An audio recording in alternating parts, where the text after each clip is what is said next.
What do you think of when you think of Millport? Fish and chips, ice cream, a wee cycle around the Isle of Cumbrae? Well, join us today as we take a look at the history of the Millport Garrison.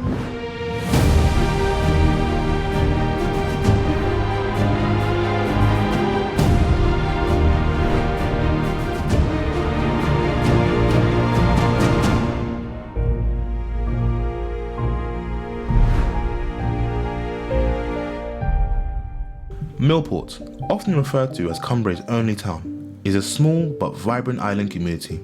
It's a place where time seems to slow, where the pace of life seems to encourage reflection. At the very heart of its history, physically and metaphorically, stands Garrison House. Nestled in the serene Isle of Cumbrae, a jewel in Scotland's Firth of Clyde, here lies a building that whispers tales of past centuries.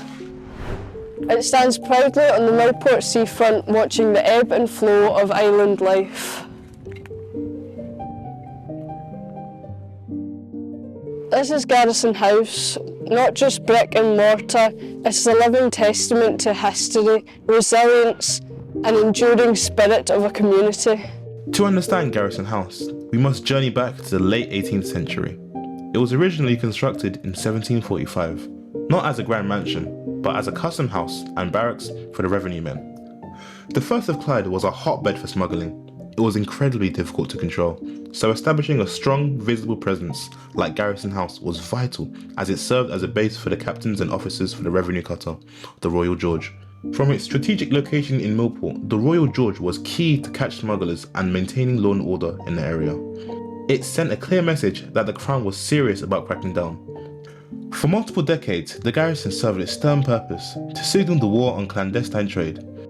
But as the 19th century dawned, its role began to change, mirroring the shifting fortunes of the island itself. In 1801, a new chapter began for the Garrison House when it was purchased by George Boyle, the 4th Earl of Glasgow. This marked a profound transformation. What was once a naval barracks was now destined to become a stately family residence. So what's the story behind the Roses and their connection to Garrison House? Oh, it's a lovely story. The land here that the garrison is built on was leased to Captain James Crawford by the Marquis of Bute, and the payment for a whole year's lease was that on the 11th of July every year, Crawford had to give the Marquis of Bute one single white rose. And it's a lovely little fact that I found in the book written by, it's called A Guide to the Cumbraes by W. Littell, and it was written in 1889, and he was an ancestor of the Mate family who are still living today on the island. In 1908, Robert Weir Schultz, a renowned arts and craft architect, would remodel both the house and its garden, including the sunken garden in front of the house. It is one of the few examples of the architect's work in Scotland, and holds historical significance as a result. For a short time afterwards, the garrison was used as a hydropathic hotel, but this closed before World War II. During the war, it opened to house the temporary relocation of the Meanskirk Hospital, where its staff and patients were evacuated from Renfrewshire.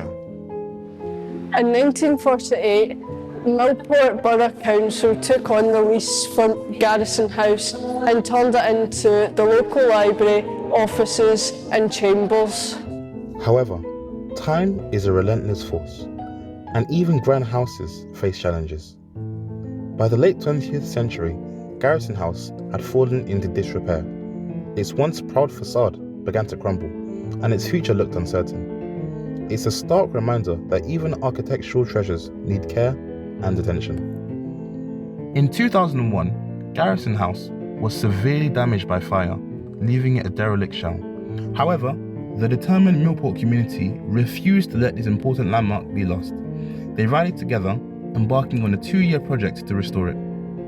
This effort paid off, as Garrison House triumphantly reopened last year, completely transformed into a vibrant centre for the community and tourists. The threat of demolition loomed large, but the people of Cumbrae refused to let their beloved landmark vanish. The Garrison House Trust was set up to fight the demolition. After receiving £5 million from the National Lottery funding, Garrison House reopened in 2008 as a cafe, a library a GP office and a Cumbria museum. Through sheer grit and determination, the impossible was achieved. Millions of pounds were raised by the community and Garrison House was turned into a community hub.